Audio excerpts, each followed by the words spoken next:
오늘 창세기 42장 말씀을 통해서 말씀을 깨닫는 지혜와 응답받는 기도의 은총이 우리에게 넘치게 되기를 원합니다. 이제 중동 지방에 엄청난 기근이 찾아왔습니다. 소위 애굽발 경제 불황입니다. 모든 중동 나라들은 실은 애굽 때문에 먹고 삽니다. 그것도 애굽에 흐르는 젖줄 나일강, 그 나일강의 은총으로 다들 먹고 삽니다. 나일강이 이따금씩 범람하면서 계속적으로 그 땅과 바다와 강 속에 있는 모든 좋은 것들을 다 섞어서 배출해 주니까 나일강 유역은 문명이 발달하는 풍년의 자리가 된 것입니다. 그런데 7년 동안이나 너무나 좋은 시절이 찾아온 거예요. 그러니까 사람들이 야, 이제 우리 불황은 끝나고 모든 것은 다 잘 될 거야. 7년간의 풍년을 즐겼습니다. 아무런 그 이유를 내다보지 못하고 아무런 그 이유를 준비하지 않고 7년을 보내버린 것이죠. 그런데 그 이후에 하나님께서 바로에게 주셨던 꿈처럼 이제는 파리하고 흉측하고 보기 싫은 그 소들, 깡마른 이삭들, 그것들이 상징하는 7년간의 흉년이 찾아왔습니다. 그런데 애굽은 미리 준비를 했죠. 요셉을 통해 주신 하나님의 지혜로 준비했지만 그 주변 나라들은 아무것도 못하고 손을 놓고 있다가 그 7년의 흉년을 맞이하게 된 것입니다. 근데 여러분, 우리가 경험해봐서 알지만 풍년 7년은 어떻게 해요? 금방 지나가 버려요. 좋은 날 7년은 금방 지나가요. 바람처럼 지나가요. 그런데 흉년 7년은 너무나 긴 거예요. 하루하루가 고통이고 죽음 같은 거예요. 자, 그렇게 애굽발 경제 불황이 찾아오자 모든 나라들이 애굽으로 몰려들기 시작합니다. 왜? 애굽에 먹을 것이 있으니까. 미리 준비한 나라가 애굽이니까 다 몰려듭니다. 그런데 이상하게도, 정말 이상하게도 정말 행동이 빨랐던 야곱의 11명의 아들들만은 꼼짝도 안 하고 있는 겁니다. 그들이 여간 행동파들이 아니거든요. 그런데 그들이 애굽으로 가지 않고 꼼짝도 안 하고 있어요. 그러자 답답해진 그 아버지 야곱이 먼저 나섭니다. 이렇게 말합니다. 1절입니다. 그때 야곱이 애굽에 곡식이 있음을 보고 아들들에게 이르되 너희는 어찌하여 서로 바라보고만 있느냐? 왜 그럴까요? 왜 이 아들들이 서로 바라보고만 있습니까? 애굽이 어떤 나라입니까? 자기의 동생인 요셉을 팔았던 나라죠. 그것도 아버지한테는 뭐라고 했어요? 염소 피를 묻혀서 요셉의 채색 옷을 들고 가서는 아버지, 이게 아버지 아들 건지 한번 보십시오 그랬잖아요. 죽었다는 말도 안 하고 어떻게 됐다는 말도 안 하고 그냥 그 피 묻은 옷만 갖다 보여주니까 아버지가 그걸 보고 통곡을 하며 울었던, 가장 사랑하는 아들을 잃고 가슴에 상처와 본인의 죽음보다 더 큰 아픔을 겪었던 바로 그 사건이, 그 요셉이 지금 어디 있어요? 애굽에 있단 말이에요.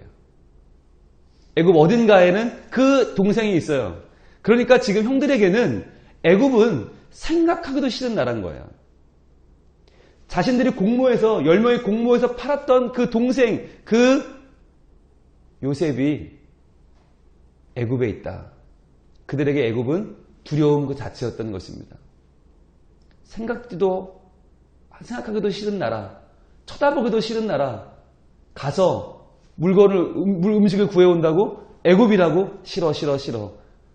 그 10명의 형들이 다 고개를 절레절레 흔들면서 서로 얼굴만 바라보고 있는 것이에요.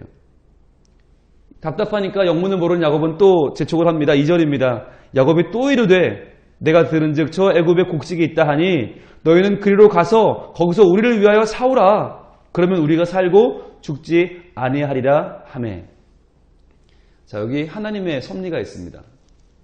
이 10명의 아들들은 지금까지 애굽이라면 생각하기도 싫었고 가서 뭔가 일을 하는 건 생각지도 않았던 그 나라인데 하나님은 그 애굽으로 10명의 형제를 세트로 보내고 계십니다. 왜요? 그 10명이 그동안의 두려움을 극복하고 누굴 만나야 하기 때문입니까? 요셉을 만나야 하기 때문이에요. 자기네가 손으로 했던 그 죄를 자기네가 거둘 때가 된 것이에요. 이제 자기의 죄를 뉘우치고 요셉과의 관계가 회복되고 이제 그 가문이 회복되는 하나님의 계획이 시작된 것입니다. 그런데 하나님은 참 재미있게도 그 중에 누가 책임이 있으니 책임이 있는 누구만 가라가 아니라 아버지 야곱을 통해서 그 10명의 아들을 다 보냅니다. 10명이 다 가서 자신의 죄를 뉘우치고 해결할 수 있는 기회를 하나님은 만들어주고 계신 것입니다. 그렇게 보면 7년간의 흉년은 왜 온 겁니까? 어쩌다가 나일강이 문제가 생긴 겁니까?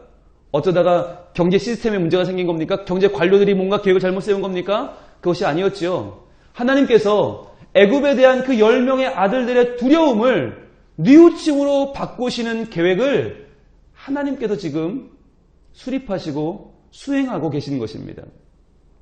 우리에게 문제가 찾아올 때 우리는 두려움 때문에 그 일을 극복하지 못하고 그 일을 도전하지 못하고 그 일 가운데 서지 못하는 때가 많이 있습니다.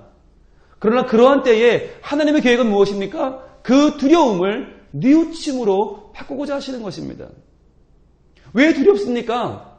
왜 두렵습니까? 그 일, 그 사건, 그 사람에 대해서 내가 걸리는 게 있는 거예요. 소위 캥기는 게 있는 거예요. 자신 있게 나갈 수 없는 뭔가 마음속에 잘못된 생각, 잘못된 과거, 잘못된 행실이 있는 거예요. 주님은 그 두려움을 뉘우침으로 바꿀 기회를 주고 계시는 것입니다. 그런데요, 이 두려움은 아들들만 있었던 것이 아닙니다. 야곱에게도 두려움이 있습니다. 3절입니다. 요셉의 형 10사람이 애굽에 곡식을 사러 내려갔으나 그래요. 10명은 갔는데 누구는 안 갔냐면 4절이에요. 야곱이 요셉의 아우 베냐민은 그의 형들과 함께 보내지 아니하였으니 이는 그의 생각에 재난이 그에게 미칠까 두려워함이었더라. 야곱도 두려웠어요. 뭐가 두려웠어요? 베냐민을 잃을까 봐 두려웠던 것이에요. 그 당시에 아들이 12명이면 다 살아있다는 보장이 없잖아요. 옛날 우리도 그랬잖아요. 7명, 8명 낳으면 그 중에 산 놈은 똘똘한 놈은 한 서너 남고 어려서 죽었잖아요. 거기에 대한 두려움이 있는 거예요. 그런데 이 베냐민이 누굽니까? 자기가 목숨처럼 사랑했던 그 아내 라헬이 낳은 이제 하나밖에 안 남은 아들이잖아요. 야곱에게 있어서 레아가 낳은 아들들, 실바와 빌하가 낳은 아들들은 내 아들이 아니에요. 야곱에게 있어서 참 문제가 많은 아버지죠. 라헬이 낳은 아들만 내 아들인 거예요. 그런데 그 2명밖에 없는 아들 가운데 요셉을 잃었고 이제 베냐민까지 잃어버릴 위기에 처하자 먼 나라 애굽은 못 보내겠다. 그는 안 되겠다 말하는 겁니다. 그 마음속에 또 뭐가 있냐면 요셉이 어떻게 죽었어요? 그의 생각에 형들을 찾아갔다 죽었어요. 형들 만나러 갔다 죽었어요, 요셉이. 그러니까 야곱의 마음속에 뭐가 있냐면 이 형들이 요셉을 죽였을 수도 있겠다. 그 마음이 있으니까 베냐민을 형들과 함께 보낼 수가 없는 겁니다. 베냐민은 내 옆에 있어야지 형들과 함께 보냈다가는 얘도 죽겠다 싶으니까 두렵고 떨리니까 붙잡고 있는 것이에요. 그런데 하나님은 어떻게 하십니까? 오히려 그 형 요셉의 입을 빌어서 형들에게 뭐라고 말해요? 네 동생 데려와라 그러는 거예요. 이 말은 뭡니까? 한편으로는 요셉이 그 동생이 살아있는지 확인하고 싶은 거죠. 왜요? 형들이 자기도 팔아버렸는데 자기 동생이라고 그냥 뒀겠어요? 형들이 그 동생마저 죽였을까봐 두려워서 요셉은 그 동생 데려와라, 데려오면 살려줄게 라고 형들에게 말하는 것이에요. 또 하나는 이 사건은 하나님이 요셉을 통해서 지금 야곱에게 마지막 나온 두려움을 해결하고자 하는 것입니다. 야, 네 아들 베냐민 보내라. 네 아들 베냐민 그거 하나밖에 안 남은 거 꼭 손에 쥐고 내 아들 하고 있지 말고 그 아들을 애굽으로 그래야 모두가 산다. 하나님은 야곱에게도 이제는 두려움으로 꼭 잡은 그 손을 내려놓으라고 말씀하는 것입니다.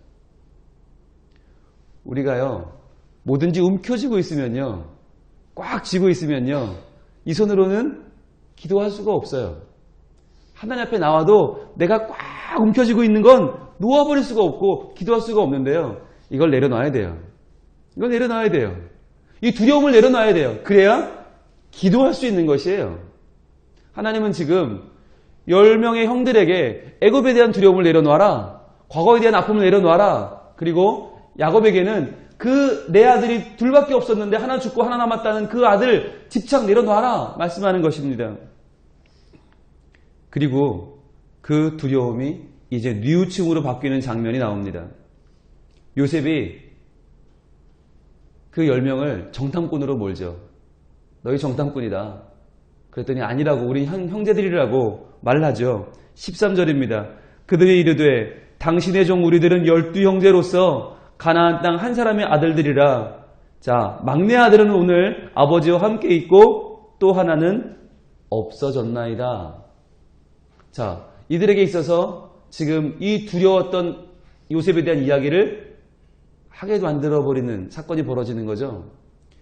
간첩으로 의심을 당하니까 아니라고, 우리는 한 집안의 아들들이라고 말하다 보니까 12아들이라고 입에서 나도 모르게 튀어나왔는데 왜 10명밖에 없냐. 막내는 아버지랑 있고 한 명은 없어졌습니다. 자, 이 말을 할 때 얼마나 캥겼을까요? 얼마나 두려웠고 얼마나 마음에 걸렸을까요? 그 한 명이 바로 자기네가 팔아버린 아들인데, 그러자 요셉은 그 아들을 데려오라고 말하죠. 너희 중에 한 명은 갇혀있고 나머지는 가서 데려오라고 말합니다. 자, 그러자 21절입니다. 이제 그들 가운데 금기시 되었던 요셉의 사건이 나오고 그 요셉에 대한 그들의 뉘우침이 시작됩니다. 21절입니다. 그들이 서로 말하되 우리가 아우의 일로 말미암아 범죄하였도다. 그가 우리에게 애걸할 때에 그 마음의 괴로움을 보고도 듣지 아니하였으므로 이 괴로움이 우리에게 임하도다. 자, 그들은 이 위기를 만나서 비로소 요셉에게 했던 그의 악행을 다시 한번 떠올리게 되었습니다. 그들이 처음으로 요셉을 아우라고 불렀습니다. 그래, 우리 아우였지 요셉은. 그런데 우리가 범죄하였지. 그 요셉이 우리한테 애걸할 때 그 마음의 괴로움을 보고도 듣지 아니하였지. 그들이 회개하기 시작했어요. 뉘우치기 시작했어요. 그랬더니 제일 맏형인 르우벤이 이렇게 말합니다. 22절, 그들에게 대답하여 이르되 내가 너희에게 그 아이에 대하여 죄를 짓지 말라고 하지 아니하였더냐. 그래도 너희가 듣지 아니하였느니라. 그러므로 그의 핏값을 치르게 되었도다 하니. 아, 이것이 그냥 찾아온 고난이 아니라, 애매하게 찾아온 억울한 고난이 아니라 우리의 죄로 인한 핏값이라고 지금 고백하고 있는 거예요. 이제는 그 두려움이 뉘우침으로 바뀌는 과정이에요. 이제는 우리의 죄악 때문이구나. 우리의 죄 때문에 이런 문제를 겪는 거구나. 하나님이 우리한테 우리 죄를 물으시는구나. 뉘우침이 시작된 것입니다. 그랬더니요, 그 옆에 다 그걸 듣고 있던 요셉, 못 알아듣는 척하고 있지만 다 알아들은 요셉이 밖으로 뛰어나가 울고 돌아옵니다. 23절, 24절입니다. 그들 사이에 통역을 세웠으므로 그들은 요셉이 듣는 줄을 알지 못하였더라. 요셉이 그들을 떠나서 울고 다시 돌아와서 그들과 말하다가. 왜 울었을까요? 얼마나 벅찼겠어요. 자기를 팔았던 그 무자비한 형들이 이제 그 옛날의 일들을 떠올리며 뉘우치고, 그래, 우리가 잘못했구나 하는 그 말을 듣고 요셉이 그 마음속에 한편으로는 위로가 되고 한편으로는 얼마나 또 만감이 교차했겠습니까? 심히 울고 돌아옵니다. 그리고는 그들 중에서 시므온을 끌어내어 그들 앞에서 결박합니다. 나머지를 보내줍니다. 자, 여기서 퀴즈입니다. 왜 시므온을 결박했을까요? 한 명이 남아야 되는데 왜 그게 시므온이 되었을까요? 한번 고민해보지 않으셨어요? 요셉은 여기서 왜 10명의 형들 중에서 시므온을 붙잡았을까? 시므온은 몇째 형입니까? 둘째 형입니다. 제일 큰 형은 누굽니까? 르우벤입니다. 그런데 르우벤은 지금 뉘우치고 있잖아요. 이거 우리 핏값이구나. 동생한테 잘못한 거야. 뉘우치고 있으니까 형은 빼고, 그 다음 형 시므온, 왜 형은 뉘우치지 않냐고 지금 말하고 있는 거잖아요. 형들이 책임을 져야지 왜 르우벤 형은 지금 뉘우치는데 시므온 형은 가만히 있느냐. 가더라. 요셉이요, 기가 막히게 형들을 기억하는 거죠. 그 오랜 세월이 지났지만 8절이죠. 요셉은 그의 형들을 알아보았으나 그들은 요셉을 알아보지 못하더라. 형들은 요셉을 못 알아봤어요. 왜요? 세월이 지나서요? 그거 지났다고 동생을 못 알아봅니까? 두려움 때문에. 동생은 죽었어 라고 스스로 믿고 있는 거죠. 자기가 팔아버린 그 죄악을 덮기 위해서 두려움 때문에 동생은 죽었어 못 알아보는 거죠. 그러나 형들은 알아보죠. 자기가 판 요셉이 지금 눈앞에 있으니까. 자, 그런데 그 알아본 요셉이 둘째 형을 가두고 나머지 형들을 집으로 보내준 것입니다. 자, 그러자 또 야곱은 두려워 떱니다. 36절입니다. 그들의 아버지 야곱이 그들에게 이르되 너희가 나에게 내 자식들을 잃게 하도다. 요셉도 없어졌고 시몬도 없어졌거늘 베냐민을 또 빼앗아가고자 하니 이는 다 나를 해롭게 함이로다. 그런데 이렇게 말하면 그동안은 아무도 나서지 않았었지만 이제 르우벤이 나섭니다. 37절입니다. 르우벤이 그의 아버지께 말하여 이르되 내가 그를 아버지께로 데리고 오지 아니하거든 내 두 아들을 죽이소서. 그를 내 손에 맡기소서. 내가 그를 아버지께로 데리고 돌아오리이다. 이제 두려움이 뉘우침으로 바뀌었기 때문에 이제 르우벤이 아버지의 두려움을 풀어주고 있는 것입니다. 아버지 두려워하지 마십시오. 저의 아들들을 걸고 맹세하는데 꼭 데려오겠습니다. 아버지 걱정하지 마십시오. 그리고 이제 내일 43장에서 새로운 이 가족의 역사가 펼쳐집니다. 새로운 회복과 새로운 만남이 열리죠. 그걸 위해서 42장이 얼마나 중요합니까? 두려움을 뉘우침으로 바꾸는 이 하나님의 계획이 있었기 때문에 43장의 놀라운 행복이, 해피엔딩이 찾아오는 것이죠. 이 시간 우리의 두려움을, 우리의 마음속에 있는 그 막힘과 묶임과 두려움을 뉘우침으로 바꾸시는 하나님의 은혜의 역사에 동참할 수 있기를 원합니다. 지금 나는 무엇 때문에 두려워합니까? 무엇 때문에 묶여 있습니까? 무엇 때문에 지금 미래로 나가지 못하고 있습니까? 그것을 지금 내려놓고 하나님, 저를 새롭게 하나님의 은혜 가운데로 불러주시옵소서. 뉘우치며 반성하며 회개하며 나가길 원합니다. 하나님 나를 도와주시옵소서. 이 시간에 주여 한번 외치고 기도합니다. 주여, 아버지 하나님 이 시간에 요셉의 형들이 동생을 팔아버렸던 것을 두려워하면서 애굽으로 가기를 두려워했던 것처럼 주님, 저희들도 어떤 사건은, 어떤 장소는, 어떤 인물은 두려워 떨며 마음속에 담기도 꺼려하고 그리로 가기도 두려워하고 항행하기도 두려워하는 마음들이 있습니다. 주님, 이 시간에 우리의 마음을 보시는 하나님께서 주여 우리의 마음을 뉘우침으로 바꾸어 주시옵소서. 더 이상 두려움에 매여있는 인생이 아니라 하나님 앞에서 그 모든 두려움을 뉘우침으로 바꾸고 회개하고 온전히 내려놓고 나아가는 저희들이 되게 하여 주시옵소서. 하나님, 우리와 함께 하여 주시고 주님, 우리가 맡겨주신 사명을 감당하지 못하고 두려움 가운데 머물러 있는 그 부분을 지금 주님 온전히 저희를 내려놓고 회개하고 주님 앞에 나아가서 주님의 도우심을 구하는 저희들이 다 될 수 있도록 도와주시옵소서. 이 시간에 청년일부 수련회를 위해서 기도하겠습니다. 청년일부 수련회가 이번 주 목금토 3일간 있습니다. 요셉이 정말 귀한 하나님 사람으로 쓰임받은 것처럼 우리 청년일부 회원들도 이번 수련을 통해서 두려움이 뉘우침으로 바뀌고 하나님의 사람으로 쓰임받기를 원합니다. 같이 기도하겠습니다. 아버지 하나님, 주님께서 우리의 청년들을 이 시대의 요셉으로 사용할 줄로 믿습니다. 우리 인생의 모든 두려움들이 뉘우침으로 바뀌고 회개함을 통해서 막혀있던 것들은 풀어지며 묶였던 것들은 다 노임을 받고 우리의 사명을 감당하는 귀한 도구로 쓰임받게 하여 주시옵소서. 하나님께서 오늘도 우리의 인생 가운데 오셔서 하나님의 은혜로 우리를 자유롭게 하시고 노임받게 하시고 해방되게 하시고 오늘도 주님 안에서 기쁨과 감사로 하루를 보내게 하실 줄로 믿사오니 온전한 말씀의 은혜로 우리를 복되게 하여 주시옵소서. 예수님 이름으로 기도합니다. 아멘.